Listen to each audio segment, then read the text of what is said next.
Muy buenas tardes a todos, bienvenidos a la tarde de A24, bienvenidos a MMD, ya estamos arrancando con todo. La tarde de A24. En un ratito vamos a estar hablando de quién sigue siendo clase media en la Argentina y quién se cayó por casi 3 años y medio de recesión, de crisis, y el derrumbe de la economía, de empleos, de ingresos, con inflación de nuevo al 50% en este último año. ¿Quién sigue siendo clase media en la Argentina y quién se cayó definitivamente de la clase media? Ahora van a ver la pirámide de ingresos, cuánto gana alguien de clase media baja y alguien que ya se alejó, que se cayó y quedó lejos de eso que se daba en llamar la clase media. También vamos a contar en un ratito si el gobierno decretó el final de la pandemia. Atención, porque hay novedades respecto a cómo se siguen los parámetros epidemiológicos y el gobierno quiere ahora sí abrir todo, en todo el país, si bien los infectólogos siguen alertando sobre la preocupación del impacto que podría tener la variante Delta en la Argentina. Pero el gobierno directamente decretó el final de la pandemia. Damián Glans va a traer información respecto a cómo está el cierre de listas en el oficialismo. Atención, en la provincia de Buenos Aires, quién termina imponiéndose respecto a los candidatos y cambios de gabinete, si Alberto Fernández o Cristina. Atención, porque tenemos información respecto a cómo cerrarían las listas del Frente de Todos en la provincia de Buenos Aires. Pero vamos a arrancar con este dato, lo que está pasando ahora: 183 pesos nuevamente el dólar blue en el mercado informal, en la calle, 183 pesos nuevamente, sexta suba consecutiva del dólar blue y nuevo récord en el año. Y la preocupación, obviamente, del gobierno por la brecha cambiaria, por lo que está ocurriendo en el mercado informal, pero también lo que está ocurriendo en el mercado formal del dólar, con el dólar contado con liquidación, que nuevamente, hasta hace unos minutos antes de entrar acá al programa, estaba arriba de los 170 pesos, el Banco Central interviniendo para, vamos a ver en las próximas 2 horas si esa cotización baja de los 170 pesos, que es lo que quiere el Banco Central, para que no se le dispare la brecha cambiaria. Pero ojo que la brecha entre el dólar oficial y este dólar que estamos viendo ahí en el graph, 183 pesos, se viene ensanchando aceleradamente, y esa es toda una preocupación para el gobierno, porque obviamente genera todo tipo de distorsiones y de problemas en la economía, y el riesgo, en algún momento, si esos dólares alternativos se disparan, como siempre decimos, de que se pueda disparar también la inflación.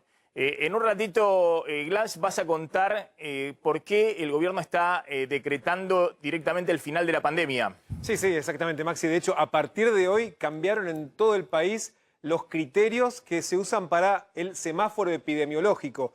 Hizo una flexibilización el gobierno nacional sobre cuántos contagios están permitidos para que una ciudad se mantenga fuera del nivel de alto riesgo e incluso de alarma sanitaria. Y es más, a partir de hoy, Maxi, no hay ningún lugar, no hay ningún centro urbano importante en la Argentina que esté en el estado de alarma sanitaria. Y además se flexibilizaron las actividades y la cantidad de personas que pueden entrar en lugares cerrados en todo el país, incluso en el nivel de alarma sanitaria, algo que le permite a los gobernadores, como vos decís, Maxi, decretar, si quieren, el fin de la pandemia en todo el país.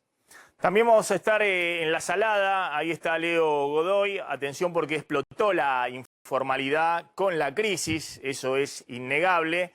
Cada vez más puestos callejeros, más ventas en la calle, mientras se cierran los locales comerciales formales. Está Leo ahí en el lugar. Leo, ¿cómo andás? ¿Qué tal, Maxi? Buenas tardes. Bien, si bien ya casi a las 13 horas es totalmente otro el panorama, porque empieza el éxodo. Aquí la feria funciona desde las 7 hasta la 1 y en media hora aquí cambia totalmente. Pero cuando llegamos era un verdadero hormiguero de cantidad de gente entrando y saliendo, moviéndose con los bolsones, y ahora todavía queda algún resabio de toda esa gente que vino masivamente aquí a la zona de Lomas, de Zamora, donde está la Feria de la Salada. Sí, lo que vas a ver que está abierto son los locales que están en la periferia de la feria, que todavía siguen ofreciendo sus mercaderías, y por eso vas a ver también una gran fila de autos que son la gente que se está yendo. Pero ahí, mira, le voy a pedir a Marce que panee hacia el costado. Ahí vas a ver, son los únicos puestos que por ahora quedan abiertos, porque la feria, digamos, lo que es el predio propiamente de la Salada, a la 1 ya baja las persianas. Bien, Leo, volvemos ahí en cualquier momento. Está por hablar Alberto Fernández, a ver qué dice. Querida Malena, querida Vicky, querida Cristina, querida Gaby, querido Horacio, querida Vicky, ¿sos vos? Sí, no, porque sí, sos vos. Sí. Porque con el barbijo a veces se me confunden las caras. A ver, creo que se ha dicho mucho. Creo que se ha dicho tal vez todo lo que debíamos decir. Pero déjenme pensar un poco con ustedes. Miren, en la historia de la humanidad seguramente ha habido infinidad de seres humanos que no se sentían ni hombres ni mujeres, que sentían ser distintos, ser lo que eran. Y la historia de la humanidad da cuenta de que a la humanidad le costó mucho aceptar esa diversidad. Y tanto le costó que hizo algo imperdonable, que fue discriminar. Fue discriminar, fue negar, fue ocultar, fue ponerlos a un costado para que nadie los vea. Alguna vez conté, seguramente hablando en un acto como este, que desde Aristóteles en adelante, la filosofía se plantea para qué es la vida y qué es lo que el hombre busca y la mujer busca y todos buscamos en el momento de vivir. Esencialmente vivimos para ser felices y la vida es una eterna búsqueda de la felicidad. Y la felicidad no se encuentra de un modo. Hay 1000 modos de encontrarlo. Y cada uno lo encuentra sintiéndose lo que se siente y siendo lo que es. Así se encuentra la felicidad. Y no hay un patrón que diga, para ser felices hay que ser así. La humanidad tuvo que recorrer un largo trecho para entender que habían todos, todas y todes.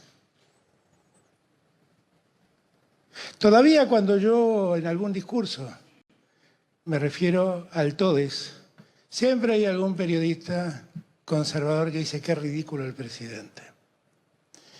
Pero yo me acuerdo de un debate que escuché sobre el lenguaje inclusivo. Un debate muy interesante de 2 filósofos que yo respeto mucho. Uno era una mujer, otro era un hombre. Y uno de ellos dijo, una de ellas lo negaba porque decía que el lenguaje no tenía esa... no le prestaba atención a eso de una nueva categoría imprecisa, variada, diversa, que nosotros la unificábamos usando la letra E en lugar de la O, la A. Pero quien escuchó esto dijo, lo que pasa es que si uno no habla del todes, el que es tode no se siente interpelado en el discurso. No siente que le están hablando a él. Cuando uno dice todos, se sienten apelados los hombres. Y cuando dicen todas, se sienten interpeladas las mujeres. ¿Y el resto? ¿Cómo los interpelamos? ¿Cómo los convocamos? ¿Cómo llamamos su atención? ¿Cómo les hablamos? Les decimos todes. Ese debate es un debate que fue ganando en los últimos tiempos en la Argentina. Hoy celebramos un aniversario de la promulgación del matrimonio igualitario, que fue el comienzo en gran medida de todo esto. Y fue un enorme debate. Aquí está, aquí hizo la ley. Cristina promulgó la ley. Fue un enorme debate que se dio en la Argentina. Y muchos decían debates terribles. Yo me acuerdo que estaba toda la discusión de cómo iban a adoptar hijos personas del mismo sexo. Me acuerdo que por esos días escribí un artículo yo. Porque los que decían esto de cómo van a adoptar hijos personas del mismo sexo, ¿van a salir homosexuales o van a salir lesbianas? Y era un planteo, hoy lo recuerdo y digo qué ridículo lo que se decía, pero el planteo existía. Y escribí un artículo yo. Y el artículo tuvo una síntesis de donde se desarrolló todo lo demás, que decía, miren, estamos discutiendo qué hacer con el matrimonio igualitario, con la idea de que si dos mujeres se unen en el matrimonio, dos hombres se unen en el matrimonio, los hijos que adopten o tengan tendrán su preferencia sexual. Bueno, eso no lo sabemos, porque hasta ahora eso no ha ocurrido. Lo que sí sabemos es que los homosexuales y las lesbianas son hijos de matrimonios heterosexuales. Eso sí lo sabemos. Eso quiere decir que tenemos la necesidad de abrir la cabeza para darnos cuenta que hay otras formas de amar y ser amados. Y que hay otras identidades, aparte de la identidad de hombre o la identidad de mujer. Y que deben ser respetadas. Y que existieron siempre, solo que en otros tiempos se ocultaron. Esa frase que se popularizó tanto de salir del closet era precisamente eso, salir del ocultamiento, poner en el escenario lo que todos sabíamos que existía, pero de lo que nadie quería hablar. Y la verdad, de lo que no nos dimos cuenta en todos esos años, es que no hablando de eso, le quitamos felicidad a millones de personas. Le quitamos la posibilidad de ser felices. Que ese es el sentido de la vida, ser felices, simplemente. Y uno encuentra 1000 modos de amar y ser amado y ser felices. Y hay que respetarlo. Y hay que celebrar que cada uno encuentre la felicidad a su modo. Hay que celebrarlo. Y seguimos dando pasos todos los días, un paso más. Le digo a Elizabeth siempre, che, aprovechemos que estamos nosotros, avancemos todo lo que podamos nosotros ahora que estamos convencidos, avancemos todo lo que podamos. Hagamos todo lo que podamos, hagámoslo, porque estamos nosotros. Y es lo que queremos hacer. Y entonces fuimos avanzando. Y el matrimonio igualitario vino después de la identidad de género, en un tiempo en el que Cristina, en ese primer gobierno de ella, amplió derechos de un modo impresionante. Y después llegamos nosotros y nosotros seguimos y nos ocupamos de las personas transexuales, y las personas travestis tengan un cupo laboral donde trabajar, que la igualdad de género se respete en los medios de comunicación. Y seguimos, y ahora esta nueva posibilidad, que es que alguien no quiere identificarse como hombre o mujer y acepte identificarse de otro modo. Ahí escuchaba la queja de alguien que decía, pero hay otras formas. Y claro que hay otras formas, claro, sí, seguro, seguro. Están incluidas dentro de esa X, que es una convención internacional que nos permite abrir derechos dentro de los límites de la convención internacional. Y es un avance. No deberíamos renegar de esto.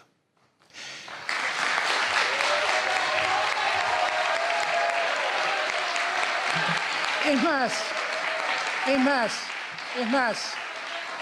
cuando Guado me planteó el tema,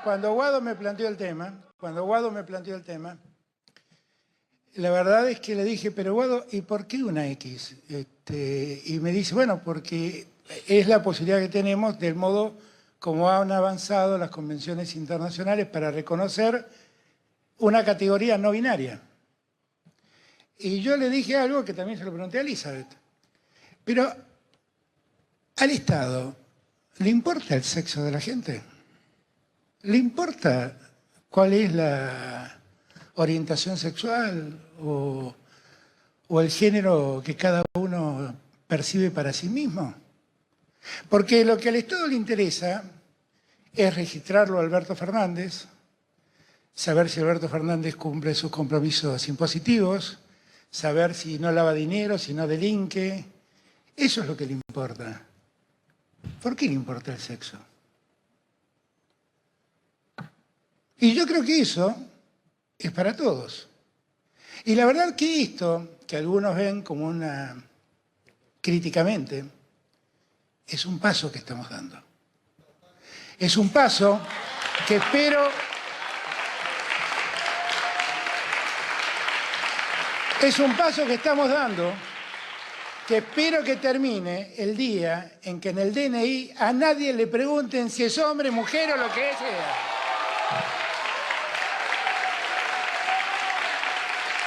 Porque es eso. Es eso lo que realmente... Es eso lo que realmente tenemos que conseguir. Es eso lo que tenemos que lograr. Es eso. ¿Qué le importa al Estado? ¿Qué le importa al Estado? ¿Qué le importa? ¿Qué le importa al Estado? ¿Qué le importa al Estado saber la orientación sexual de sus ciudadanos? ¿Qué le importa? No es lo que necesita saber de sus ciudadanos. Insisto, necesita saber que si son chicos estudien, que cumplan con el plan de vacunación, que si trabajan, digan dónde trabajan, que tengan un CUIL, que tengan un CUIT, que paguen sus impuestos. La orientación sexual, ¿qué le importa al Estado? Ahora, yo tenía un amigo que era presidente del Banco Provincia, que siempre recuerdo con tanto cariño, el Rolo Frigeri, que cuando yo le iba con estas ideas, me decía, vas muy rápido, loco, vas muy rápido. Me decía, mirá, entre lo ideal y lo posible, vayamos por lo posible, porque estamos cada día más cerca de lo ideal. Y entonces, vamos poquito a poquito haciendo posible lo que parecía imposible. Y cada día estamos más cerca del ideal. El ideal va a ser cuando todos y todas seamos todes y a nadie le importe el sexo de la gente. Felicidades, celebremos y gracias por estar. Muchas gracias. Con las palabras del señor presidente de la Nación, damos por finalizado este acto. A ver, ya me voy a meter con el tema con el cual queríamos arrancar y justo apareció Alberto Fernández, pero explicá, así como me explicás recién, por qué el presidente no entiende nada y confunde orientación sexual con identidad de género. Obviamente todos los que lo aplauden ahí, más allá de que son de distintos grupos pro derechos y demás, son militantes, digamos. Entonces parecía ya en la campaña, digamos, una cuestión de militancia. Pero contame cuál es la diferencia entre orientación sexual y identidad de género que el presidente confunde. Porque, Maxi, recién el presidente decía el Estado no tiene por qué saber si una persona, digamos, cuál es su orientación sexual, y lo que estaba anunciando es un programa para que en la documentación pública una persona no binaria no tenga que elegir entre masculino y femenino, sino que pueda expresar que su identidad de género es no binaria. Y en el momento, después el presidente dice que una persona no tiene, el Estado no tiene por qué conocer su orientación sexual. No hay nada que ver entre la identidad de género, o sea, cómo alguien se autopercibe, si hombre, mujer, si no binaria, y con quién desea acostarse, digamos, a quién desea. No tiene nada que ver, por lo tanto el presidente mezclaba una cosa con la otra, más allá de que el anuncio que está haciendo tiene que ver con reconocerle el derecho. Una persona que no se identifica con la M o la F que le aparece en su DNI pueda elegir otra cosa, que también generó controversia, Maxi. La primera persona que aparece a recibir su documento dice, no soy una X, que es la opción... Porque que no binaria le han puesto una X en el DNI. Una X, sí, es claro, exactamente. Si no elige en la categoría sexo masculino o femenino, puede ahora optar por la X. Lo que dicen es que la X tampoco representa exactamente cuál es la identidad de género de una persona no binaria. Y se lo estaban diciendo en el propio acto que habían montado para eso. Y por otro lado, no es algo voluntario lo que vos planteás. Claro, Maxi, no es una elección, como dice el presidente, claro, de que lo que alguien elige ser. quién elige ser. No es elegir ser. Si coincide lo que uno se autopercibe con lo que la sociedad, la familia, el Estado eligió para esa persona, y no hay conflicto. El tema es que cuando se autopercibe de otra manera, no varón, no hombre, no es voluntad, es su autopercepción. Entonces no es que lo que quiere ser, no es lo que quiere ser, es lo que esa persona Es lo que es. Claro, Es lo que es. entonces no es una cuestión de voluntad. Qué raro que el presidente, digamos, que no haga el cursito mínimo, digamos, de identidad de Y género, de hecho, como y tenía para al lado de la poder ministra entender. que sí tiene muy incorporado ese... Y no es solamente una cuestión de lenguaje, es terminar de comprender qué pasa con la identidad de género y aparte con la orientación sexual, que no tiene nada que ver una cosa con la otra. Bueno, vamos a lo que íbamos a arrancar. Con una sola no alcanza. Campaña electoral, tensión por el dólar y la salida de la crisis. Decíamos que estaba nuevamente el dólar a 183 en el dólar blue y hay en el equipo económico, por un lado, cierta sorpresa de que la brecha se esté ensanchando tan rápidamente y que pese a todas las restricciones que están poniendo, sigan peleando ya muy tempranamente. Recordemos, recién en septiembre es la elección primaria y recién en noviembre es la elección general. Por eso, insistimos, está siempre Martín Guzmán con la idea de que hay que cerrar el acuerdo con el fondo antes de las elecciones y no después, porque puede haber mucha tensión cambiaria, más allá de que, como digan en economía, con los dólares que tienen en la reserva del Banco Central y las restricciones que han puesto por todos lados, tienen controlado el dólar oficial y pueden tener controlado el dólar contado con liquidación, que es el alternativo en blanco. Pero bueno, para salir de la crisis, evidentemente se necesitan hoy en la Argentina tres cosas. Una es vacunas, como en todas partes del mundo. Cuando más rápido vacunás, más rápido podés liberar absolutamente todos los sectores, no tener una recaída, un rebrote y poder seguir una senda de crecimiento. Dos son dólares en la Argentina. Argentina no puede crecer si no tiene dólares. Pero ¿por qué digo esto? No porque se necesiten dólares para importar paraguas de Taiwán, como era en una época, ¿no? Bienes de consumo final, sino porque la producción argentina hoy incorpora más importaciones, más dólares de lo que incorporaba en la década del 90 con Menem.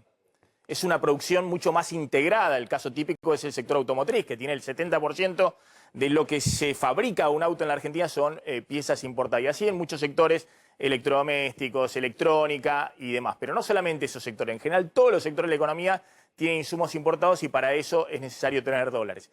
Si no tenés dólares, bueno, podés ir manejando la crisis cambiaria con todos los cepos que has puesto, pero no podés crecer, porque cuando creces necesitas tener dólares para comprar más importaciones que son insumos para tu producción. Y en tercer lugar, necesitas certidumbre.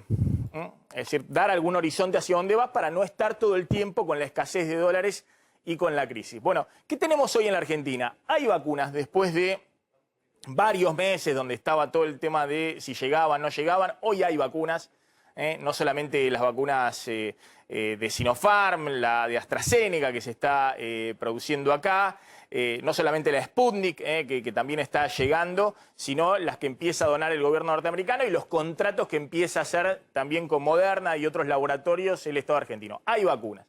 Ahora, yo decía, con una sola condición no alcanza. No alcanza para que pueda salir de la crisis. Hoy faltan dólares y no parece que vayan a ingresar dólares mientras no marques un camino mínimo de certidumbre. Y estas dos cosas faltan y van a seguir faltando mientras vos no marques el horizonte. Si vos tuvieras vacuna y por lo menos no tenés dólares, pero marcás un plan de ruta, das certidumbre de lo que viene, en algún momento van a empezar a ingresar los dólares. No los dólares de afuera, sino los dólares que los argentinos tienen en la Argentina fuera del sistema financiero. En el colchón hay 200.000 millones de dólares de los argentinos fuera del sistema financiero. Si vos das por lo menos vacunas y esta la convertís en un tilde, certidumbre, un plan, cómo llegás a la selección y cómo seguís después, bueno, muy probablemente empiecen a aparecer los dólares de los argentinos que con un dólar a 180 pesos, si empiezan a vender ese dólar, les sale muy barato construir, o les sale muy barato un auto, o les sale muy barato comprar algo. Obviamente, este dólar de 180 pesos sigue siendo muy atractivo, mucha gente sigue comprando porque no hay certidumbre, porque piensa que ese dólar va a estar mucho más caro en el futuro.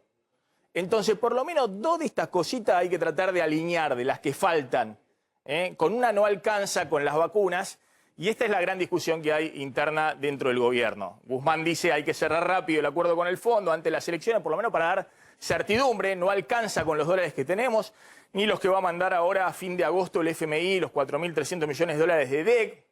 Esto nos alcanza para mantener la estabilidad cambiaria hasta las elecciones, un poquito más, un poquito menos, pero no nos alcanza para marcar un sendero de despegue, de crecimiento. Hay que dar certidumbre para que después empiecen a aparecer los dólares que nos permitan crecer y salir de la crisis. Del otro lado, Cristina dice, sigamos así porque no podemos hacer un acuerdo con el fondo en este momento y tratemos de darle al gasto público, a tratar de compensar los sectores que han quedado muy atrás de la inflación, con bonos de compensación, aumento, la reapertura de paritaria. Eso va a reactivar un poco el consumo, va a mejorar las perspectivas del gobierno para las elecciones y después de las elecciones vemos. Es un camino complejo, es un camino, un sendero riesgoso, pero son las dos opciones que hoy se están discutiendo dentro del gobierno. ¿Cómo se logra en algún momento que la Argentina tenga los dólares que le permitan salir de la crisis y encontrar algún sendero de crecimiento? Está el economista Guillermo Oliveto, director de la consultora W, porque quería hablar con él algo muy interesante que escuché que Guillermo estaba diciendo y que obviamente ha escrito también en los artículos que publica en La Nación. Guillermo es uno de los máximos expertos en consumo en la Argentina y además desde su consultora suele hacer sondeos, relevamientos que marcan un poco el pulso del consumo en los distintos sectores. Y además hace esta pirámide de ingresos que marca, bueno, quién en la Argentina es clase media, entre comillas, clase media alta, quién se cayó de la clase media y quién directamente está en los sectores muy, muy bajos y es muy difícil que pueda acceder en el corto o mediano plazo a la clase media. Ahora vamos a explicar la pirámide y los niveles de ingresos para que cada uno se autoperciba también y se ubique en alguno de esos sectores sociales. Pero me gustaría dialogar unos minutos con Guillermo. Guillermo, gracias por atendernos, como siempre, un gusto. ¿Qué tal, Maxi? ¿Cómo va? Bien, Guillermo, bueno, hay dos cosas que me llamaron la atención. Uno es, vos estás viendo confianza del consumidor en un piso histórico hoy, más o menos en algún rango similar al del 2001. ¿Eso es así? Sí, es así, Maxi. Eso es lo que refleja el índice de confianza del consumidor de la Ditela, que hoy está en 35 puntos. En ese nivel llegó a estar entre septiembre y noviembre del 2001, también en algún momento los primeros 2-3 meses del 2014, cuando fue la devaluación de Fabri y de Kicillof, y en algunos meses de 2018 y en algunos meses de 2019, en los momentos de devaluación en la gestión de Macri. Entonces, realmente lo que vemos, Maxi, condice con lo que estamos registrando en nuestros relevamientos cualitativos, ¿no? La gente muy desanimada, un momento, yo diría, muy triste de la Argentina, y sin ningún tipo de mirada a futuro. La gente hoy no puede ver más de una semana y cuando vos le preguntás, dice, mirá, la crisis va a terminar cuando termine la pandemia. ¿Y cuándo termina la pandemia? No sé. Conclusión, yo lo llamé una mamushka de incertidumbres, ¿viste? No sé la pandemia, no sé las restricciones, no sé las vacunas, que ahora sí claramente están mejor, y por lo tanto no sé ni el empleo, ni el consumo, y mucho menos la conjunción de esas dos variables con el poder adquisitivo, porque estamos a una inflación interanual de 50%, ¿no? Entonces, todo eso junto, Maxi, bueno, tenés una sociedad que claramente no está, tiene como vos decías ahí, ¿no? Un gran problema de confianza. Es muy interesante lo que planteas, Guillermo, porque justamente, claro, lo que hablábamos, a la Argentina le faltan dólares porque no da certidumbre hacia adelante, sino los dólares están en el país, los tienen los argentinos, lo que pasa es que no los sueltan, los tienen en el colchón, los que tienen capacidad de ahorro, que es alrededor de menos del 10% de la población en Argentina, ¿no? Pero el otro punto que vos hacías respecto a la confianza del consumidor. Acá vamos a contar hoy que el gobierno prácticamente decretó el fin de la pandemia, ¿no? Porque cambió todos los indicadores epidemiológicos para que se pueda abrir en todos lados, no solamente en Ciudad y Gran Buenos Aires, sino que también esté en las manos libres de los gobernadores para abrir actividades, obviamente en medio de la campaña electoral. Vos decís, ojo que la sociedad, más allá de que le abras todo, y de hecho vemos en la calle el movimiento, recién veíamos también la salada y demás, ojo que no tiene hoy la confianza de que salimos todavía de la pandemia. No, el registro no, Maxi. Mientras siga habiendo este nivel de fallecimiento diario, digo, la gente todavía tiene miedo. O sea, vos abrís, algunos vuelven, después ahí empieza cómo es el proceso de transición de la salida, ¿no? Y hay gente más que tiene menos miedo, que está vacunada, y otra gente que quedó muy atemorizada por este fenómeno. Entonces todavía no hay una sensación de terminar la pandemia. No nos olvidemos que estamos en invierno, ¿no? O sea, estamos terminando un invierno, Maxi, menos mal, benévolo en términos de clima. Pero nos quedan 2 meses de invierno todavía. Entonces, los países del mundo lo que vos ves es que empiezan a encontrar la salida más o menos cuando llega la primavera. En invierno es difícil. Y está además la amenaza, vos ponías lo de las vacunas. Hasta hace un mes, yo cuando mostraba mis análisis también de ese tema, mostraba una dosis. Y ahora todos te empiezan a decir, no, mira que hace falta las 2 dosis. ¿Por qué? Por las variantes, la variante Delta y demás. Y vacunado con una dosis, Argentina va muy bien, va camino del 50%. Con 2 dosis va bastante flojo todavía, 10, 12%. Entonces, el registro que tiene la sociedad hoy es que todavía la pandemia le queda un rato. Guillermo, el otro tema que quería hablar con vos es quién se cayó de la clase media y quién sigue siendo clase media, teniendo en cuenta que Argentina venía en 2 años exactos de recesión, de caída del poder adquisitivo salarial, de pérdida de empleo, y en abril del año pasado estuvo el derrumbe, el apagón de la economía. Todavía no hemos recuperado ni siquiera el nivel prepandemia, que sería un nivel incluso de recesión. Pero, sí. ¿Quién se cayó de la clase media? Acá tengo la pirámide que vos elaborás.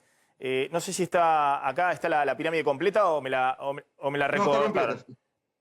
Bueno, vos mostrás acá que hay un sector social de clase baja, que es un poco más del 31% de la población, que tiene ingresos mensuales de bolsillo promedio de unos 30.000 pesos, pongámosle. Sí, familiar, Maxi, siempre acordado. Familiar, de la familia. A ver si puedo mostrarlo acá, así lo voy indicando. Después hay una clase baja superior que está en alrededor de 55.000 pesos mensuales de ingreso familiar. Sí. Y después empezás con la clase media, que siempre era el sector más numeroso, y vos estás mostrando que hoy la clase media baja está en 75.000 pesos de ingreso familiar, es este sector, ¿no? La línea de pobreza para una familia tipo está en 63.000, 64.000 pesos, o sea que esta clase media baja está apenas por encima de la línea de pobreza que marca el INDEC. Y después sí, vos mostrás una clase media, bueno, que no sé, la ponés como alta acá, ¿no? Pero es difícil pensar 150.000 pesos mensuales de ingreso familiar promedio como clase media alta. Después sí ponés en el 5% de la pirámide, apenas 5% de la población que tiene ingresos promedio familiares de 400.000 pesos. ¿Cómo se movió esto? ¿Qué es lo que vos viste acá? ¿Quiénes son los que se cayeron, que eran clase media, que tenían consumos típicos de clase media y se cayeron por la crisis del año pasado o por la crisis de 3 años y medio que viene arrastrando la Argentina? En realidad, Maxi, la caída por ahora se está dando en el segundo escalón, empezando desde abajo. Es gente que es clase baja superior, que cayó a la pobreza.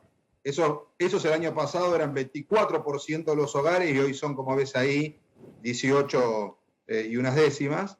Que eso coincide, por supuesto, con el dato que mide el gobierno, ¿no? Que mide el INDEC. Claro. Una aclaración con respecto a la canasta y a los ingresos. Esto está hecho el 4º trimestre del 2020 con la canasta de ese momento, ¿no? Claro. Por eso todo lo que está en color rojo es pobreza y es la clase baja inferior. La clase media, Maxi, por ahora venía resistiendo, pero nosotros estamos empezando a ver 2 cosas. Mucha diferencia entre la clase media baja y la clase media alta.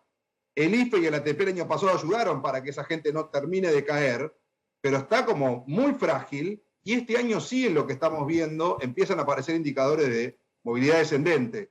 Gente que no puede pagar alquiler, vuelve a vivir con los padres, chicos jóvenes, que tiene que vender el auto, que no lo usa porque no puede pagar el combustible, que dejó de pagar el seguro, que dejó la prepaga o que pasó un plan más bajo, que cambió a los chicos de colegio parroquial. Cuando eso pasa en Argentina, bueno, es porque estás teniendo realmente movilidad descendente que después van a terminar mostrando los números.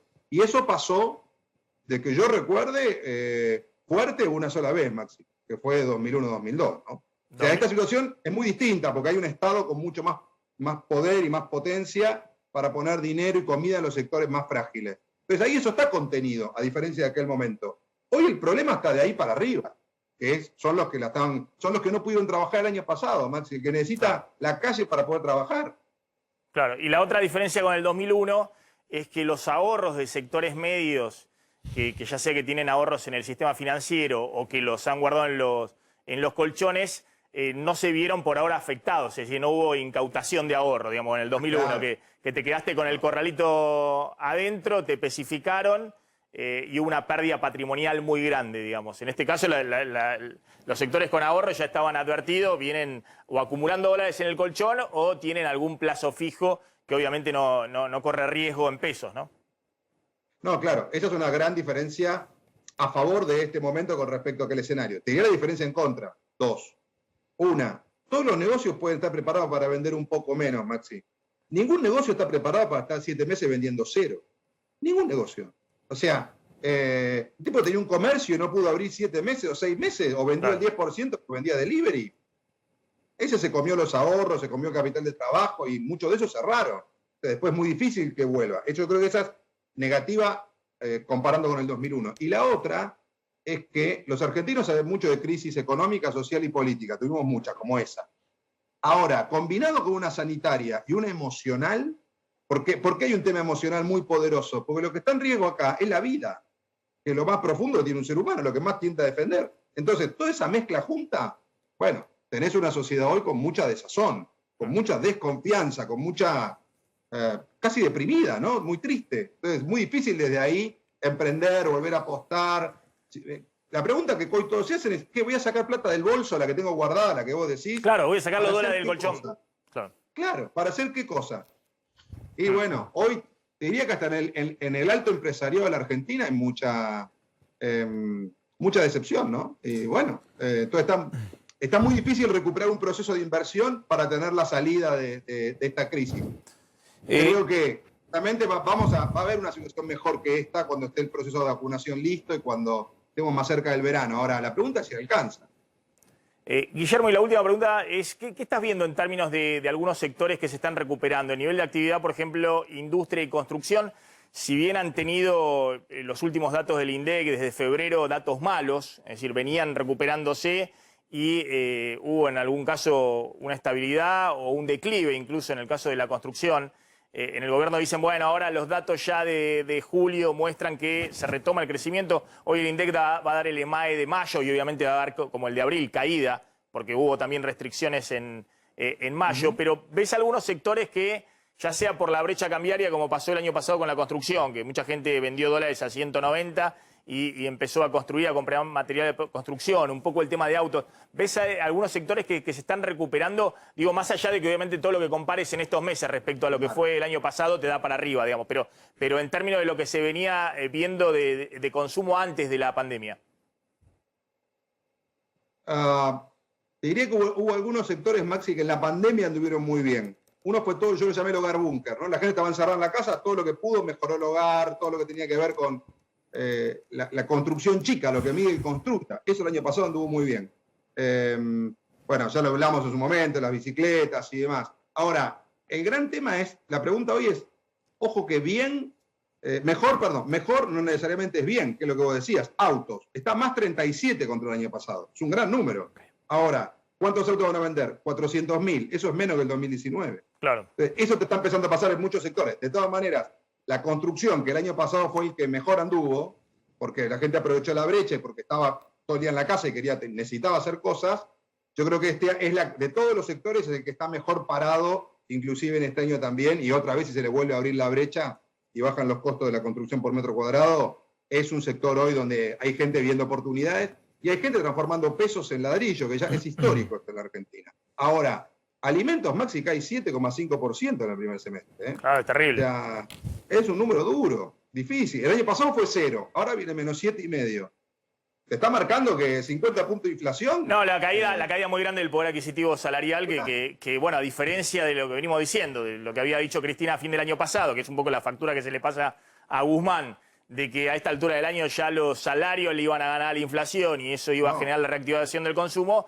Con la aceleración inflacionaria que tuvimos este año, no se pudo dar. Los salarios volvieron a quedar muy atrás de la inflación y no se está recuperando ni siquiera el consumo básico, que es los alimentos, como estás contando.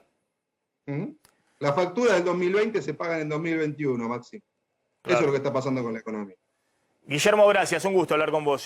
Muy interesante, como Gracias, siempre. Maxi. Ahí está Guillermo Oliveto, director de la consultora W. Avísenme cuando tenemos enganchado a alguien en el mercado financiero, para que me cuente, no vino justo hoy Slotnick, así que no sé lo que está pasando afuera. Podría saberlo, pero tendría que ver el celular, pero como me muestran todo el tiempo en la pantalla, cada vez que me digo, porque después los televidentes se quejan, digamos, que estoy viendo el celular. Bueno, lo que pasa es que acá, si no tengo la posibilidad de engancharme y ver o las cotizaciones o ver esto o lo otro, y no tengo a nadie que me lo pueda estar pasando, aparezco viendo el celular. Veamos de enganchar a alguien que esté en el mercado financiero en este momento para que no esté viendo yo todo el tiempo el celular de lo que está pasando fuera del estudio.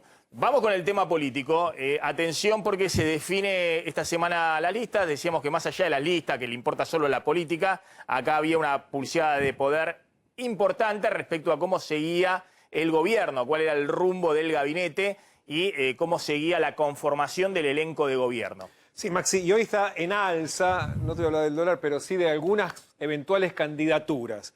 Una es la de Victoria Tolosa Paz, la presidenta del Consejo Nacional de Coordinación de Políticas Públicas, concejal del Frente de Todos de La Plata, y también del ministro de Salud de la provincia de Buenos Aires, que hoy, Maxi, fueron mencionados por distintos medios cercanos al gobierno nacional como la fórmula del Frente de Todos en la provincia de Buenos Aires, algo que descomprimiría en parte la tensión que hay dentro del Gabinete Nacional. Nosotros venimos contando que desde el sector más cristinista se está intentando que varios ministros ocupen lugares en las listas de candidatos precisamente para no solamente que representen al gobierno nacional, sino lograr un eventual cambio de gabinete.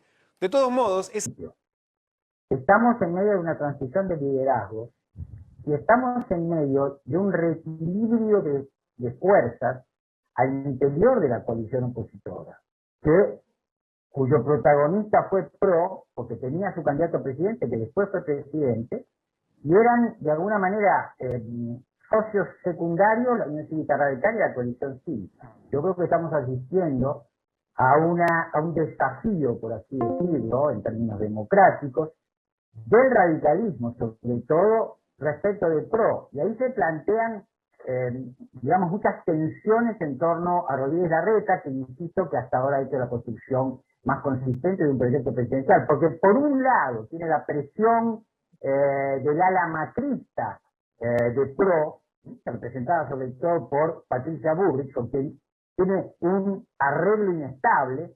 Por otro lado tiene el desafío del radicalismo, que se está expresando en esta interna que parece que no tiene vuelta, y que vamos a ver qué resulta de ella, porque puede también ocurrir que una interna que pueda parecer contraproducente, de pronto genere un interés en la sociedad y entonces se desplace el interés o el foco hacia la oposición, a lo mejor con efectos benéficos. Pero te vuelvo a decir, me parece, para responder tu pregunta, que dirimir la interna hasta ahora está tapando la propuesta. Pero si aceptamos que el domingo se inscriben, el sábado se inscriben los nombres y las listas, a partir del lunes hay que seguir muy bien la campaña de Santilli y de Manes, porque ahí vamos a ver qué están pensando estas figuras para el programa, digamos, que va a presentar la oposición. Y termino con esto. Ojo, atención también a la interna de Córdoba, porque digamos así, esa revalidación de identidad de la Unión Cívica Radical también se está dando en Córdoba, que es uno de los distritos, digamos, más radicales del país. Así que tenemos que observar todos estos fenómenos, Maxi. Eduardo, gracias, muy interesante, como siempre, escucharte, Eduardo Fidanza. Yo voy a contar, Carlos, tiene toda la información. Atención, que no es solamente la interna en la provincia de Buenos Aires, Santilli y Manes, que hay novedades respecto a eso, sino que se le reabre la interna en la ciudad de Buenos Aires con Patricia Bullrich a Horacio Rodríguez Larreta. Tiene la información Carlos. Pero, ¿qué está pasando en este momento en el mercado financiero? ¿Y qué está pasando con este dólar blue nuevamente en 183 pesos? Está Cristian Buteler, un hombre del mercado financiero. Cristian, ¿qué tal? ¿Cómo estás? Gracias por atendernos como siempre. ¿Cómo estás, Maxi? Un abrazo por llamar. Bueno, ¿qué estás viendo? ¿Por qué nuevamente, bueno, vemos el dólar blue, que vos que estás en el mercado financiero, mucha atención, me imagino, no le prestás, digamos, pues el de la calle, lo que ustedes llaman el chiquitaje, más minorista, pero nuevamente, otra jornada donde en el contado con liquidación, en la mañana sube por arriba de los 170 pesos, interviene el Banco Central, es decir, donde hay evidentemente un proceso, una tendencia, más allá de si es un peso más, un peso menos, ¿no? Sí, obviamente que el tipo de cambio ha empezado a subir, tuvimos un muy buen primer semestre en el cual se mantuvo bastante tranquilo, pero tenemos que ver también cómo se ha movido, ¿no? En el primer semestre tuviste una inflación del 25%, y por ejemplo el blue se te movió un 9%, es lo mismo que el contado con liquidación y el dólar MEP, muy por debajo de lo que ha sido la inflación. A eso vos le tenés que sumar que en los últimos 30 días el Banco Central mandó un 10% más, un 11,5% para ser más exacto, por ciento más de dinero a la calle, ¿sí? La base monetaria creció un 11,5%. Ampliaron restricciones. Hace unos 2 semanas creo que fue que salió nuevamente el Banco Central, la CNB, a restringir aún más la cantidad de dólares que se podían comprar por el mercado. Bueno, todo eso obviamente lo que hace es predisponer aún peor al inversor, que frente a un año donde se vio que el dólar se mantuvo estable, que los precios siguieron subiendo, que se espera un segundo semestre que no va a ser tan positivo en materia cambiaria y en materia monetaria como fue el primero, que bueno, se empiecen a concentrar más las compras y empiece a subir un poco el dólar. Hay que tener en cuenta también otra realidad, claro, ¿no? Cristian, claro, vos planteás que empezó el año este dólar blue, creo que alrededor de 165 pesos, una cosa así, ¿no? 168. 168 pesos. Después bajó a 145, incluso un poquito por debajo de los más cerca de los 140 pesos. Lo que estamos viendo ahora es la subida a 183, pero bueno, si uno ve desde el principio de año, la suba incluso es menos que la inflación, se está acomodando a la inflación que hubo este año. Todavía está lejos del pico de crisis total de fines de octubre, que era ese 195, que a valores de hoy sería 260 pesos. Pero bueno, marca una tendencia y tenés mucho camino por delante. De acá a noviembre hay un trecho enorme. Falta mucho, es verdad. Lo que sí yo veo es que si se mantiene esta política monetaria, ¿sí?, de tirar más pesos en la calle, de que el dólar oficial suba mucho menos que la inflación. El dólar oficial está subiendo 1% mensual, cuando vos tenés una inflación entre 3 y 4% todos los meses. El Banco Central y el Ministerio de Economía van a tener que aceptar que las brechas se van a ampliar. O sea, las brechas no se van a poder seguir manteniendo en este contexto lo mismo que se han mantenido ahora. Y de hecho las brechas ya se han empezado a ampliar porque llegaron a estar deuda en pesos, ¿no? Ayer Guzmán le vencían creo que 100.000 millones de pesos, logró colocar 120.000, es decir, que en lo que va de julio también está logrando colocar más deuda de la que le vence, es decir, que está consiguiendo financiamiento neto para cubrir parte del déficit fiscal, no tener que cubrirlo con emisión monetaria. Pero con deuda que se ajusta cada vez más por inflación, por ser, ¿no? Vos ves que ahí, de alguna manera, Guzmán viene consiguiendo algo que si no estuviera, obviamente los dólares se dispararían mucho más, que es esa montaña enorme de deuda en pesos que vence todas las semanas, se pueda renegociar, se pueda refinanciar con los acreedores.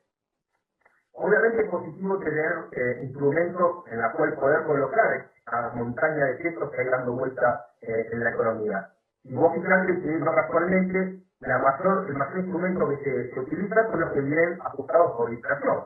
Porque los demás, ese es otro de los grandes problemas que tiene Argentina, los demás instrumentos están por debajo muchas veces de la inflación. O sea, una ahorrita, por ejemplo, en un plazo fijo, hace 7 meses se pierde con la inflación, ¿no? O sea que ahora, para perder plata, o sea, para perder poder adquisitivo, entonces, por el lado de los bonos, obviamente es bueno que el gobierno esté consiguiendo financiación, así todos siguen emitiendo dinero el Banco Central, o sea que esa parte preocupa, ¿no? O sea, porque logra tras 3 meses seguidos de una colocación neta positiva de bonos, y así todo se está viendo en los últimos, yo te digo, tres semanas, hubo 220.000 millones de pesos emitidos por el Banco Central para asistir al Tesoro. Entonces parece que nada alcanza, y eso es lo que está preocupando con vistas adelante. Es bueno tener instrumentos, es muy positivo que se tenga donde colocar los pesos, pero tarde o temprano eso va a terminar siendo un dolor de cabeza, porque como decimos, la mayoría de esos instrumentos ajustan por inflación,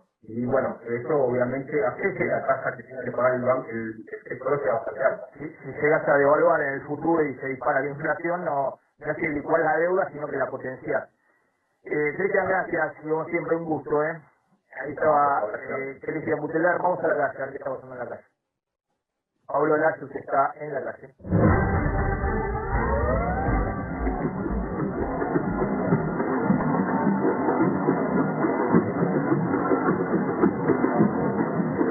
Pablo, ¿me escuchás?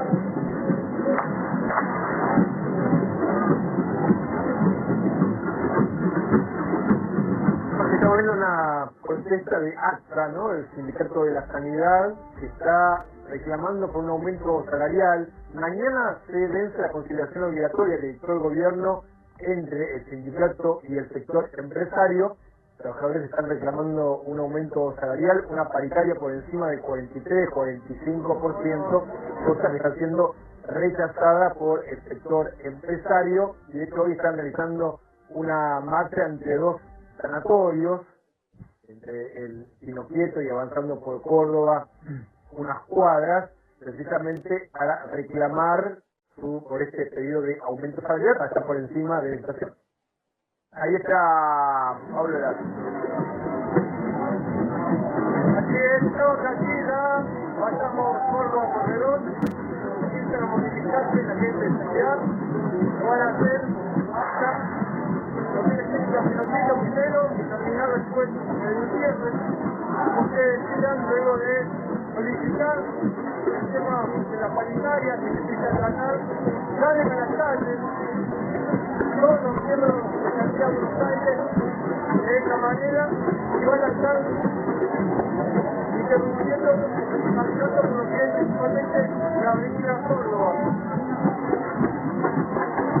Bien, Pablo, gracias, volvemos a ir en cualquier momento.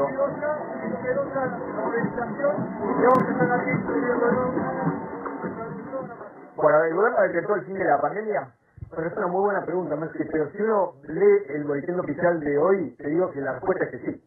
¿Por qué? Porque hoy cambió, por una decisión administrativa del jefe de gabinete, el semáforo epidemiológico. Ahora la ley frustrada, ¿no? Que donde se establecían cuáles eran los criterios objetivos con base científica para decir cuándo un lugar estaba en riesgo alto, medio, bajo o en alarma sanitaria. Bueno, hoy con la fisura del jefe de gabinete eso cambió. Por ejemplo, si hasta hoy se contemplaba que un lugar estaba en, no sé, bajo riesgo, porque había un acumulado de 100 casos diarios, ¿no? En los últimos 14 días, cada 100.000 habitantes, se corrió el límite y ahora un lugar está en riesgo bajo hasta con 150 casos acumulados en los últimos 14 días, cada 100.000 habitantes. Lo mismo pasó con el riesgo medio, también con el riesgo alto. ¿Te acuerdas que había un criterio que era a partir de 150 casos cada 2 semanas acumulados cada 100.000 habitantes, ingresamos en la etapa de alto riesgo sanitario? Eso se corrió, Maxi, y ahora es 400. Recién uno ingresa en alto riesgo sanitario cuando hay más de 400 casos acumulados en las últimas 2 semanas cada 100.000 habitantes. Algo similar también pasó, Maxi, con la alarma sanitaria. Con lo cual, ahora los gobernadores tienen mucho más libertad como para definir, eliminar restricciones o de hecho autorizar actividades. De hecho, hoy, Maxi, el gobierno nacional también avaló más flexibilidad de actividades. Por ejemplo, a partir de ahora, en una zona de alto riesgo sanitario, puede haber reuniones en lugares cerrados de hasta 10 personas, algo que estaba prohibido. Puede haber reuniones en el espacio público de hasta 50 personas, algo que estaba prohibido. Los deportes en lugares cerrados se permiten con un aforo de hasta el 50%, antes estaba prohibido. Los casinos bingos pueden abrir con un aforo del 50%. Estamos hablando de alto riesgo, no estamos hablando de riesgo medio o riesgo bajo, sino de hecho lo que era el máximo nivel de riesgo para un lugar que no era un gran conglomerado urbano. Otras actividades que hoy habilitó el gobierno nacional por decisión administrativa del jefe de gabinete, que los eventos en lugares cerrados, o sea, pueden reabrir los salones de fiestas, pueden tener hasta un 50% de ocupación. Lo mismo que los gimnasios, los clubes, los cines, los teatros. Los locales gastronómicos Maxi se habilitan en alto riesgo hasta el 50%, era el 30%, y también habilitan una cosa, los viajes grupales, no de estudiantes, no de jubilados, pero sí permiten viajes grupales en lugares que no vengan de alarma sanitaria. Y el dato, entre la baja de casos y esta modificación, ahora en la Argentina no hay ningún conglomerado urbano que esté en alarma sanitaria. Ahora poner, digo, como título en el gobierno el fin de la pandemia, cuando vos tenés miles de argentinos parados en el exterior que nos están mirando justo en ese momento algunos y no pueden venir, no pueden ingresar, seguir con los cupos, digo, estamos lejos del fin de la pandemia, estamos aislados y cada vez más aislados del mundo. No hay registro de países que estén con una situación así tan crítica, Maxi. Gente que tiene programados los vuelos para esta semana, se lo están reprogramando para mediados de agosto. Estamos cada vez más aislados. A ver, está Eduardo López. Eduardo, gracias por atendernos como siempre, doctor. Bueno, a ver, contamos, doctor, a ver si me puede escuchar. Se congeló, me parece, ¿no? Se congeló. Sí. No, lo que estaba mostrando Damián, ya nadie le presta atención porque nadie presta atención a ningún tipo de restricciones ni de nada, salvo algunos sectores que obviamente son infeccionados, pero no sé si habrá infecciones ahora o no. Pero como que todo el mundo ya piensa que se volvió, digamos, al pre-pandemia, como que eso quedó. Pero bueno, todavía siguen las normas, como está contando esto de la jefatura de gabinete. Pero le quería preguntar a Eduardo López, acá el punto clave, venimos contando, es, ojo que países que obviamente están en mucho mejor situación por la cantidad de vacunados y demás, como es el caso de Reino Unido, como es el caso de otros países europeos, Estados Unidos, ojo que cuando les entró esta variante Delta, están con un número de casos que si obviamente se disparara así en la Argentina, no tenés 50%, 60% de la población vacunada con 2 dosis, ojo que podría ser algo muy grave nuevamente desde el punto de vista sanitario. En el primer mundo están más tranquilos, aunque obviamente están nuevamente en alerta con el tema de Reino Unido, contamos ayer 50.000 casos diarios de nuevo, cuando habían estado con 2.000, 3.000 casos diarios, pero pocas hospitalizaciones porque tiene un esquema de vacunación muy extendido. Argentina está todavía en el medio del río. Si le llega a entrar la variante Delta, que todos dicen que va a entrar, pero bueno, está el doctor López. Bueno, no está. Igual, Maxi, con lo que decía recién Carlos, que por un lado se mantienen restricciones muy fuertes en el frente externo para evitar que ingresen o que se multipliquen focos de la variante Delta, pero en simultáneo vos estás habilitando actividades en lugares cerrados, juntando mucha gente en lugares cerrados, que era lo que se quería evitar. Y también el riesgo, que es la advertencia que hacen muchos, es si no estás promoviendo un cambio de hábito, que después sea muy difícil frenar. Es decir, que vos ahora estés habilitando reuniones en lugares no va a poder frenar nada. Ahora el gobierno está apostando claramente a que la vacunación te frene la próxima ola, si se viene la próxima ola, como la vacunación con 2 dosis frena. Claro. O logra que si hay muchos contagios no se transformen en casos graves. El problema es que hoy vamos a llegar al 50% de la vacunación en la población total, pero estamos con un 12% de vacunados con el esquema completo, ¿no? Bueno, avancemos con otro tema y ahora le enganchamos al doctor López. Decía que sigue fuerte la interna en Juntos por el Cambio cuando empiezan a definirse las candidaturas. Sí, en la Ciudad de Buenos Aires y en la provincia de Buenos Aires. En la Ciudad de Buenos Aires, muy enojada está esta información, Maxi. Patricia Bullrich, ¿te acordás que apostó, pero se bajó finalmente, resignó su primer lugar en la lista y había acordado en los lugares a salir en la Ciudad de Buenos Aires, lugares para su gente. ¿Qué dicen en el entorno? ¿Qué dice la misma Patricia Bullrich? ¿No? Que está decepcionada porque no le están cumpliendo lo que le prometieron y ya están armando una lista como para salir con lista propia y no hay acuerdo. Dice que si no le cumplen lo que le prometió Rodríguez Larreta, rompen. Está mucho más complicado Rodríguez Larreta en el armado dentro de su propia lista que en la interna con López Murphy, que algunos dicen, ¿no?, que la armó un poco a la lista, digamos, Rodríguez Larreta. Es una interna un poco más ficticia esa. Donde está muy complicado es en el armado de la propia lista, porque quiere sumar a los radicales y quiere pagar a los radicales con los lugares de Patricia Bullrich, y me dicen que Bullrich está con más ganas de romper que de terminar arreglando. Y en la provincia de Buenos Aires, donde ahí sí hay una interna más genuina, es muy extraño, o llama mucho la atención, porque puede salir para cualquier lado la cosa. Vos hablás con el entorno de Manes, o con el mismo Manes, que está convencidísimo que va a ganar, los radicales ni te cuento, Margarita Stolbizer, que dicen que van a ganar la interna, y los amarillos Santilli, que también están convencidísimos que ganan en la provincia de Buenos Aires. Hoy salió con todo Mauricio Macri, Lilita Carrió, Horacio Rodríguez Larreta, con un tuit así. Ahora lo vemos, ese tuit con el cielo, ahora lo vemos, porque me están diciendo que tenemos a Héctor Daer en el móvil. Está Pablo Lasius en el lugar, en el reclamo del sector de sanidad. Así es, Maxi, Avenida Córdoba, se empiezan a mover gente de sanidad. Esto no es el video que dice, sin salario no hay salud. ¿Es así? Es así. Nosotros tenemos todos los salarios del sector asistencial vencidos, y lo que estamos planteando es recomponer nuestros salarios. Estuvimos prácticamente 1 año y 8 meses encerrados, trabajando, enfrentando con absoluta responsabilidad. Y hoy estamos sentados en una mesa de negociación desde hace 1 mes y medio y no encontramos ni siquiera una contrapropuesta que nos pueda resolver el tema salarial. Así que indefectiblemente mañana se vence la conciliación obligatoria. Hoy vamos a marchar desde el sanatorio Finocchieto hasta el sanatorio Córdoba, y el día viernes haremos un paro de 4 horas por turno para hacer sentir también el respaldo de todos los trabajadores y trabajadoras que se están movilizando en todo el país. Aquí te está escuchando esto.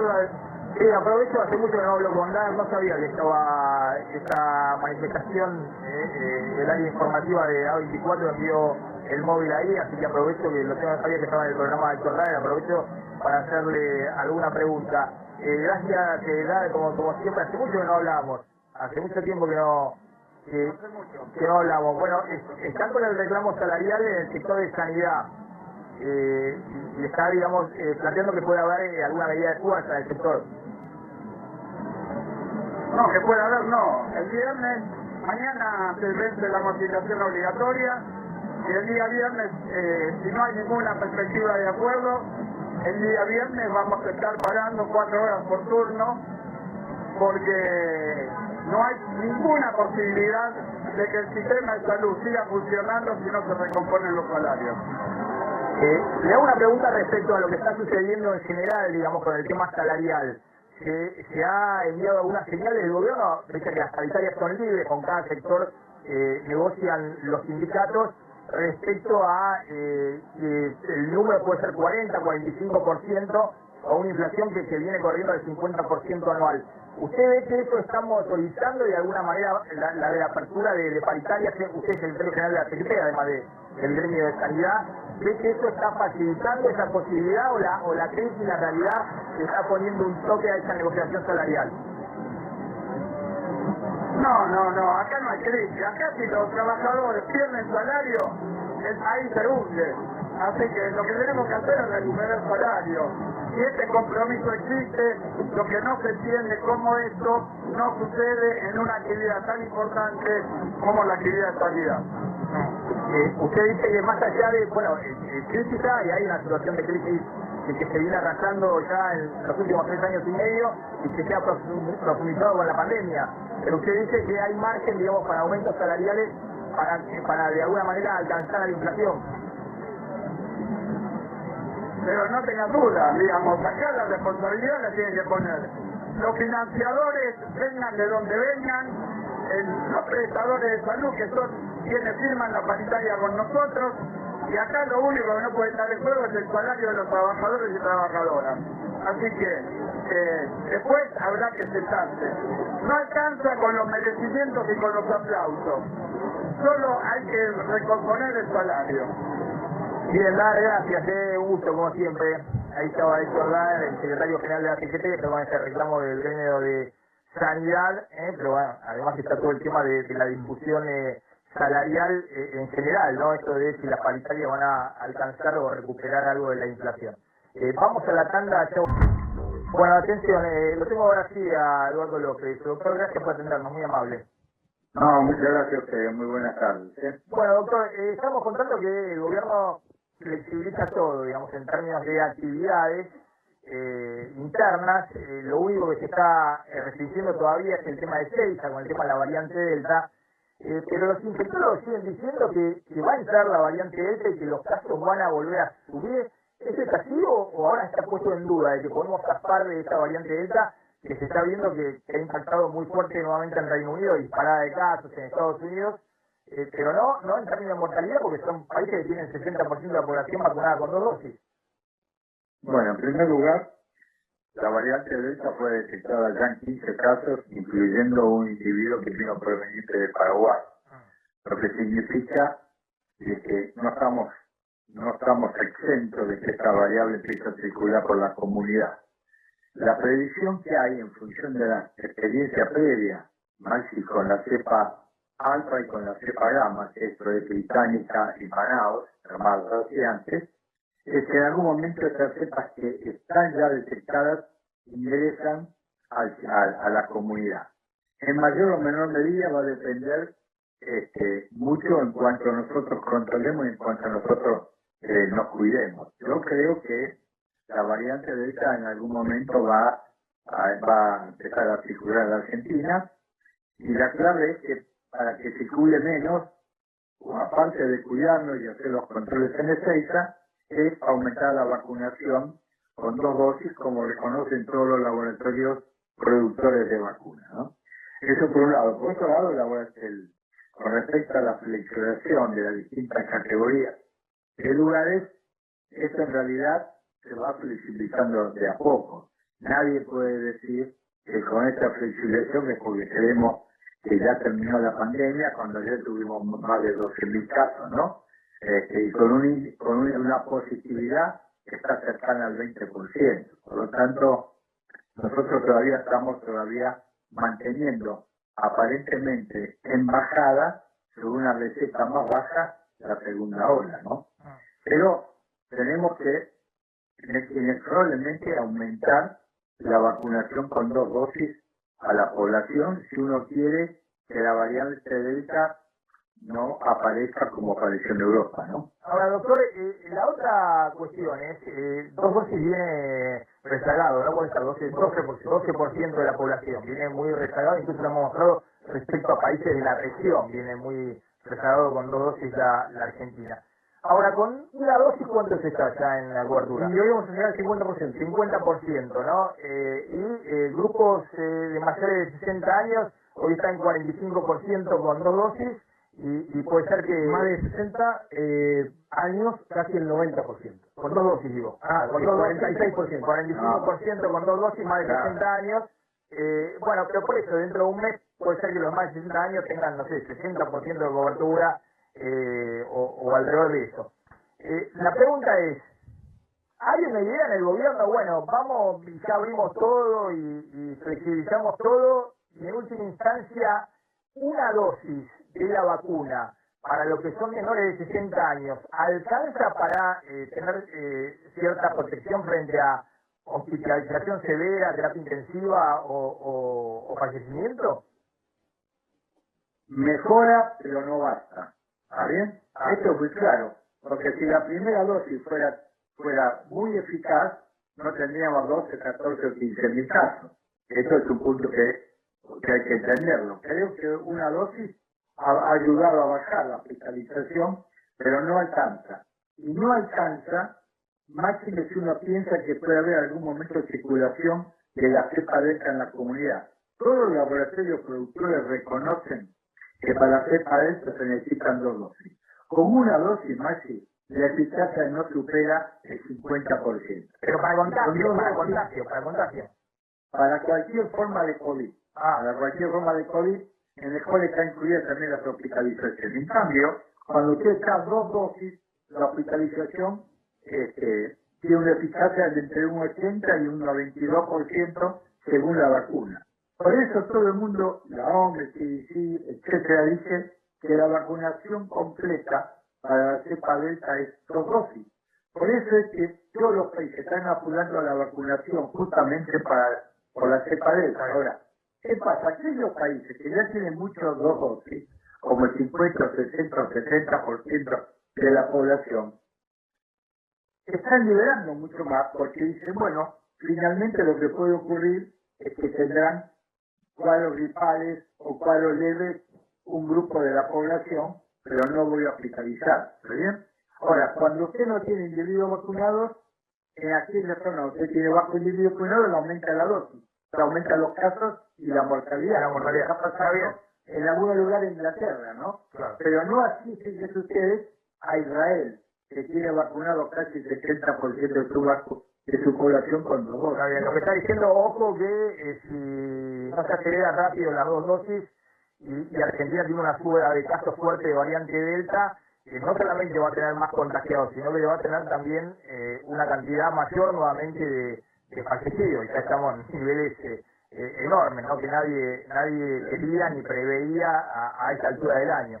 Una pregunta. Sí, doctor, ¿cuán preocupante es la cantidad de personas que en Argentina no se están queriendo vacunar, los que hasta ahora no se han inscrito, en especial los menores de 40, que se nota que es el grupo más grande?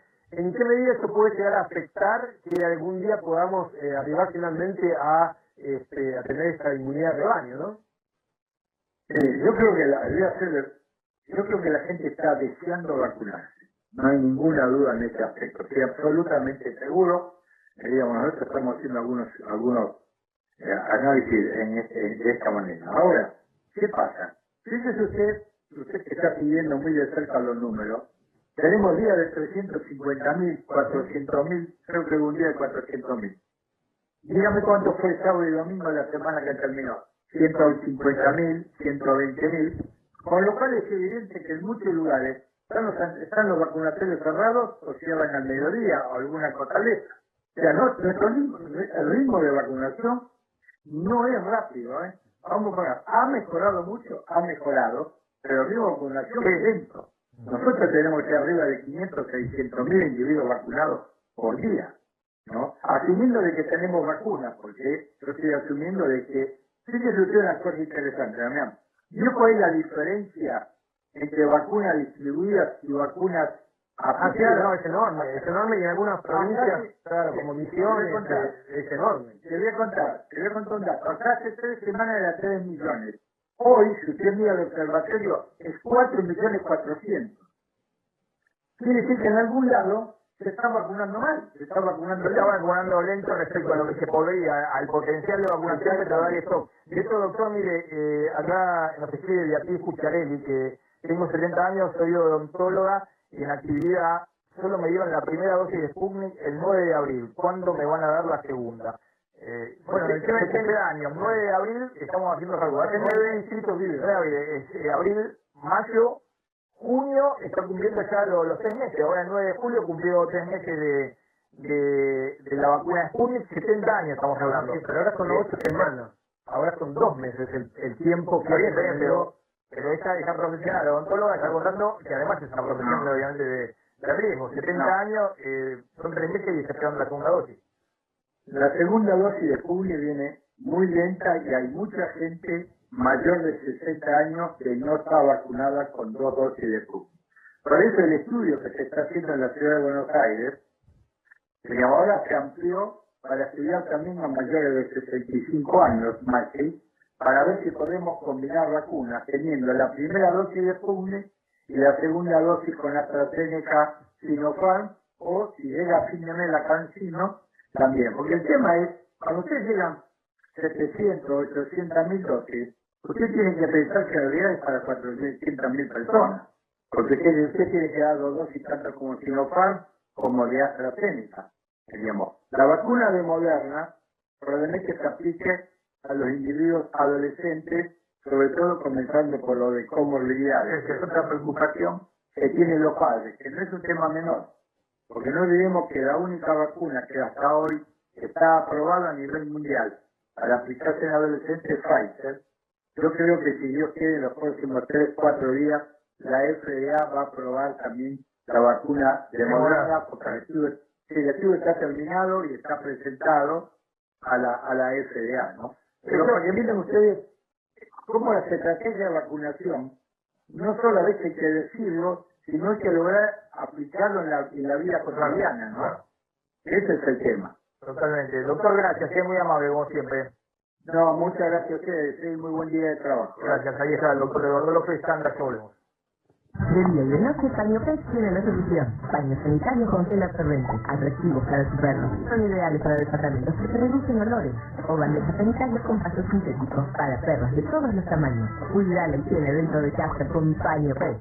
Si tenés que vender tus alaces, relojes o objetos de valor, no lo dudes. Vení al Banco de Costas, el mejor lugar para vender lo que ya no podés tener en casa. Banco de Costas, Avenida Corrientes 2822, cerquita de esquina Pueyrredón. No me sentía cómodo con el pelo, sentía que me faltaba algo de mi juventud. Después de un año de haberse hecho este implante, como van a hablar, Me levanté rápidamente, estoy muy contento y bueno, disfrutando del pelo nuevamente. ¿me entiendes? Hay farmacéuticos cuidando de vos. Siempre cerca de ti.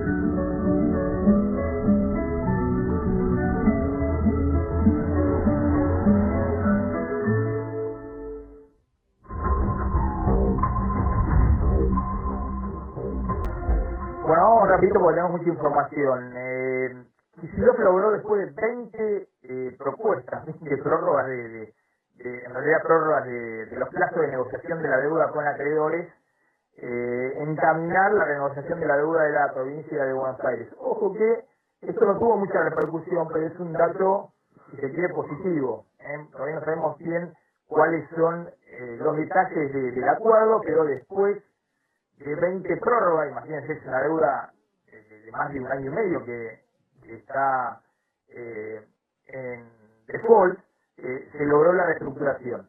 Y los puntos principales hasta ahora son estos, ¿no? Una reestructuración de deuda por 7.150 millones de dólares, que es lo que estaba negociando la provincia de Buenos Aires. Llegó a un acuerdo con el principal acreedor, que es el fondo de inversión Golden Tree, vamos a decir un fondo buitre, porque se mete en países con problemas de deuda para renegociar y conseguir una ganancia en la renegociación. Entre los acreedores principales hay otros acreedores, había varios que estaban de los fondos principales metidos en la deuda de la provincia de Buenos Aires en dólares bajo ley extranjera. Este otro fondo le había puesto ya una demanda en Nueva York a la provincia de Buenos Aires. Para la provincia se reducen los pagos de deuda hasta el 2024 en 75%, se achican en 4.450 millones de dólares. El cupón promedio de interés que va a pagar la provincia es 5,6%.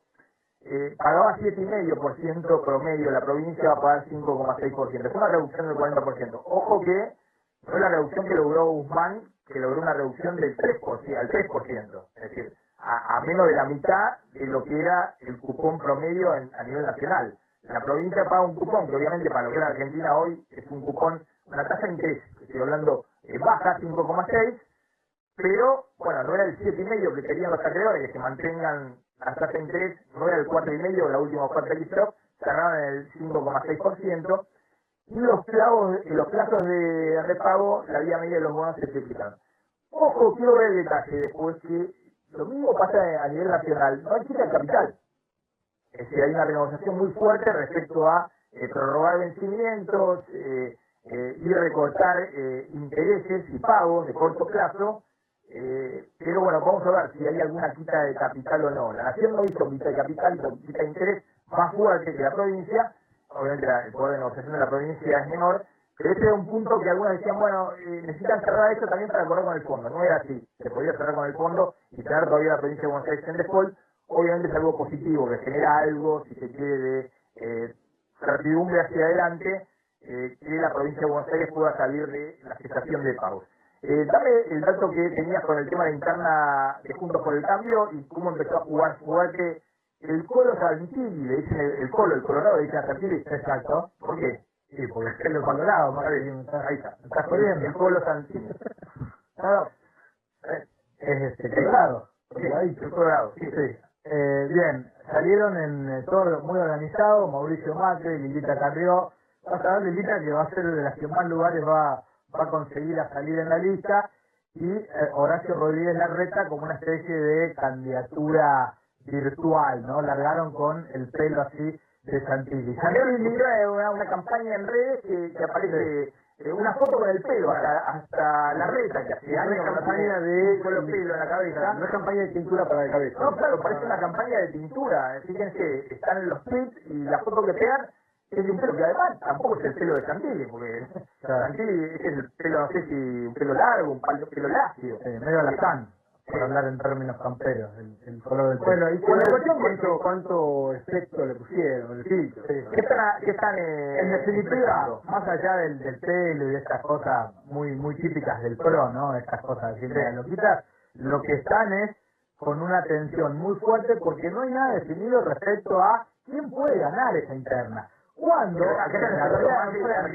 y Horacio Larreta que van a fondo con el Colorado Santilli. Claro, acá tenés dos grupos en la provincia de Buenos Aires, donde realmente están disputando el poder en serio. Por un lado, Santilli, que está apadrinado por Mauricio Macri, por Larreta y por Lilita Carrió. Por el otro lado, Facundo Manes, que está con el radicalismo y está también con Emilio Monzó, que viene, como ya contamos varias veces, de las filas del PRO, con origen liberal, etcétera, etcétera. El dato último momento es que Pose, ¿te acordás el intendente de San Isidro que decía que se iba a cortar solo, que iba a presentar una lista por afuera de la lista de Manes, estaría negociando con el espacio de Santilli y de Mauricio Macri por afuera del radicalismo, y esto es también lo que complica la relación, porque todo tiene que ver con todo, de Rodríguez Larreta con Patricia Bullrich. En realidad Patricia Bullrich también está negociando no solo lugares en la ciudad de Buenos Aires, sino lugares para su gente en la provincia de Buenos Aires. En definitiva, arrancó la campaña ya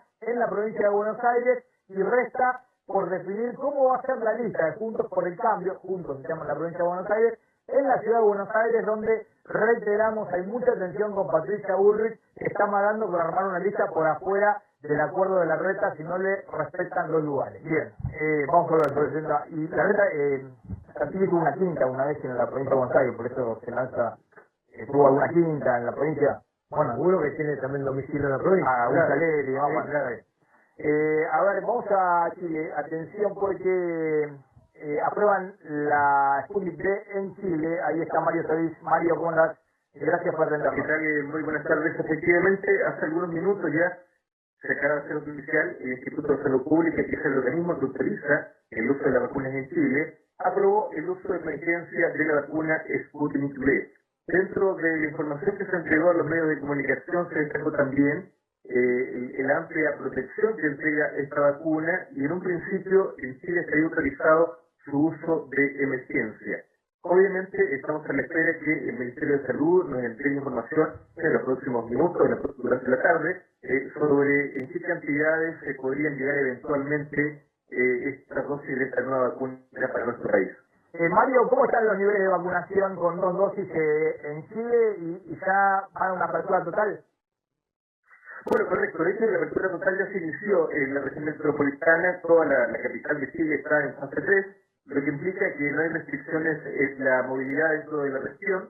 Las fronteras en Chile se abren a partir del día 26, la próxima semana.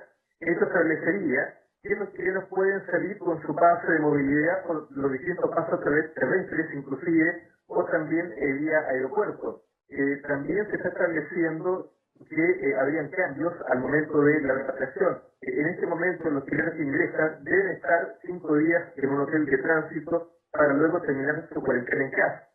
Estos protocolos cambiarían y eventualmente se realizaría la cuarentena solamente domiciliaria. Además, la vacunación también ha permitido una baja sostenida en los casos. Estamos registrando un 3% de positividad en el país, 2 días consecutivos en los cuales tenemos menos de 1.000 contagiados nuevos de COVID-19, y la cantidad de casos activos, que era la pelea más fuerte, que en un momento llegó a los 50, 60.000 casos, ahora está a 10.500 casos, los casos activos en este momento de COVID-19. Mario, gracias, muy amable como siempre desde Chile, Mario Solís. Vamos al dato mañana, tenías un dato adicional sobre el Sputnik. Sí, precisamente cómo impacta que la falta del componente 2 en el porcentaje de los vacunados con 2 dosis. Sí, es lo que está retrasando la vacunación con 2 dosis. Ya llega Marcela Pagano, se quedan con ella en el aire de A24.